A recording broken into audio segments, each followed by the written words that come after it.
Kalau kalian pikir tempat paling hits di Google Maps Jepang itu cuma Tokyo Tower, Gunung Fuji, kamu nggak salah. Tapi itu baru permukaannya aja.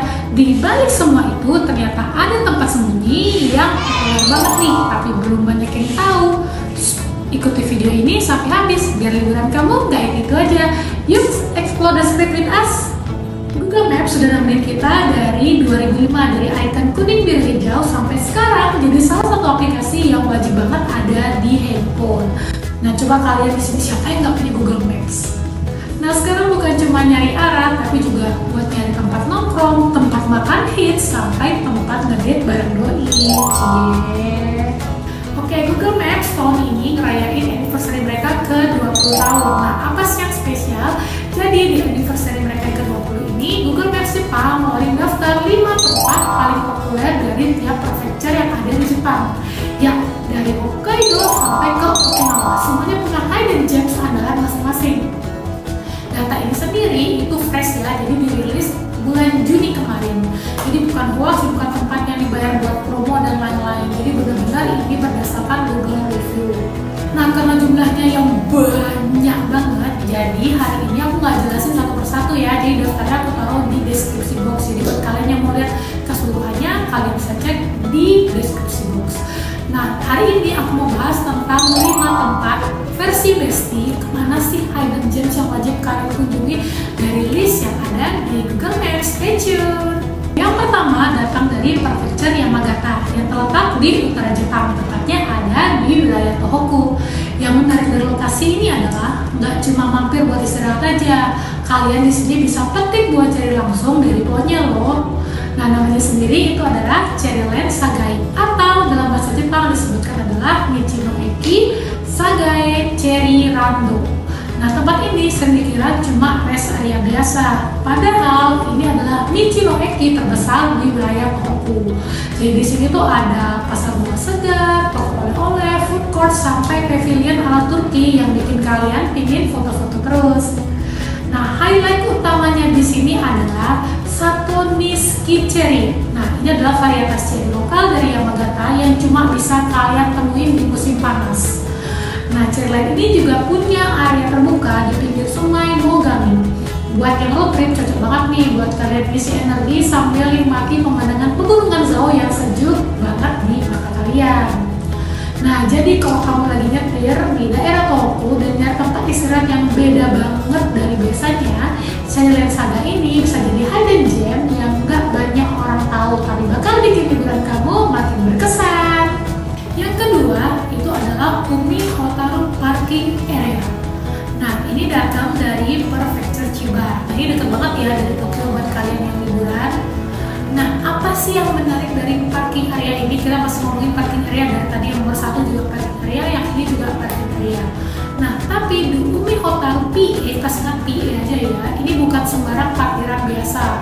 Karena di sini, karena literally kalian ada di tengah laut. Nah, kalian bingung kan gimana masuknya? Nah, balik lagi nih ke zaman dulu, kalau orang dari Kanagawa mau ke Chiba harus muter jauh terus kayak kisah Chiba kamu nggak sampai. Makanya Jepang bikin proyek gokil Tokyo Bay Aqualine, terowongan dan jembatan super panjang yang nembus laut Tokyo Bay. Resmi dibuka tahun 1997, panjang totalnya itu 15,1 km, di mana 9,6 km itu ada di bawah laut loh. Wow. Jadi terowongannya itu benar-benar masuk ke dalam laut, gokil nggak? Nah, di tengah laut itu berdirilah Umi Hotaru, pulau buatan yang fungsinya bukan cuma buat berhenti isi bensin, tapi di sini itu ada titik nafas dari Tokyo Bay Aqualine. Itu kayak lubang udara, jadi terowongannya itu panjang banget untuk sirkulasi kan buat kalian yang masuk biar gak pengap, jadi kalian bisa mampir ke Umi Hotaru ini. Selain itu juga menjadi titik evakuasi dan akses darurat. Kalau misalnya amit-amit nih ada kejadian di tengah terowongan bawah laut, jadi bisa dievakuasi lewat Umi Hotaru ini. Tapi yang bikin orang jatuh cinta banget sama Umi Hotaru adalah karena suasananya. Di sini kalian bisa ngopi dan nyemil cantik, belanja oleh-oleh sampai menikmati sunset dari tengah laut loh. Nah, kalian bisa datang ke lantai 5 mereka. Nah, kalian bisa tuh nikmati makan sambil ngeliat matahari terbenam dan lihat view Tokyo. Wah, keren banget pasti itu. Yang ketiga itu adalah kolam monet.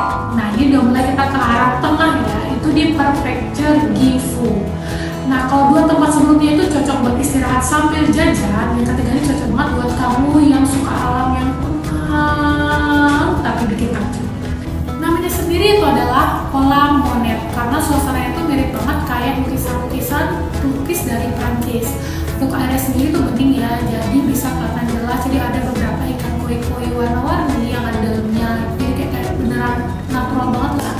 Nah di sini kalian nggak perlu bayar tiket masuk, jadi memang benar free, dan di sini tuh juga nggak terlalu banyak turis asing ya, jadi kalian bisa healing banget di sini, dan kalian bisa juga nemuin kayak hidden gems yang nggak orang lain temuin. Gimana, tertarik nggak kalian datang sini? Oke, yang keempat ini kalian pasti pernah dengar Gunung Fuji kan, dan pasti banget ada di bucket list kalian. Nah kita ngomongin Gunung Fuji, jadi kita ngomongin tentang Hotarakasi Onsen. Hotarakasi Onsen ini bikin kalian pingin bangun pagi. Nah kenapa? Jadi Hotarakasi Onsen itu letaknya nggak jauh dari Gunung Fuji. Jadi kurang lebih kalau kalian naik mobil itu 10-15 menitan lah kalian menuju Hotarakasi Onsen ini. Nah, Hotarakasi Onsen ini menyediakan onsen di mana kalian bisa melihat matahari terbit dari onsen yang terbuka.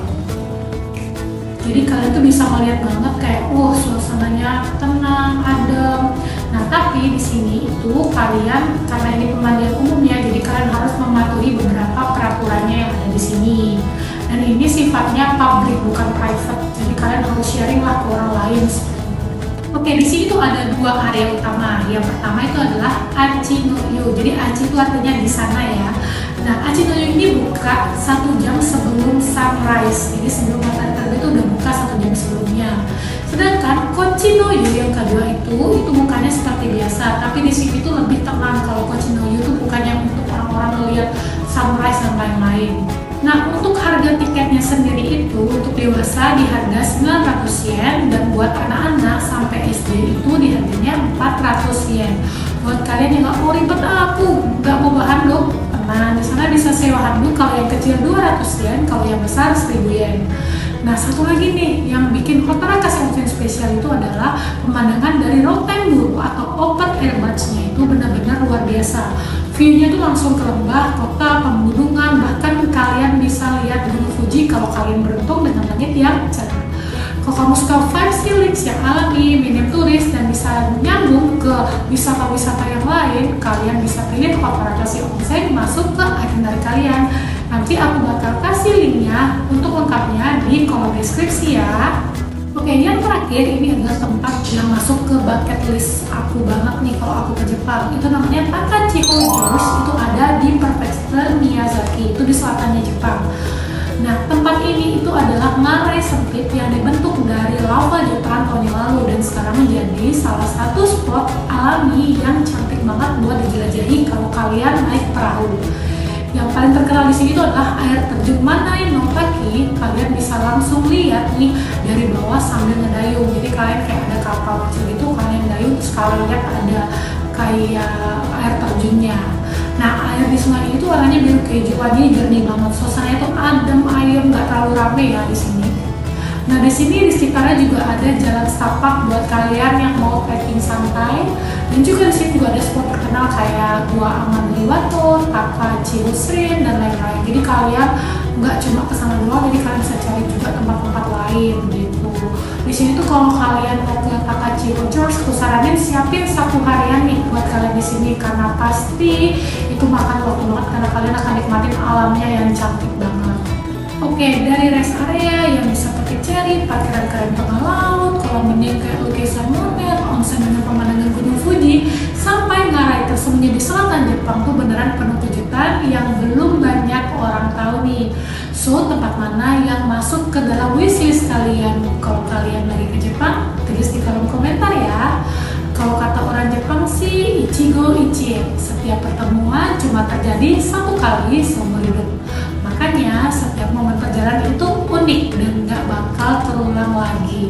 Jadi nikmati setiap detiknya, bikin kenangan yang nggak terlupakan dengan orang-orang tersayang kalian.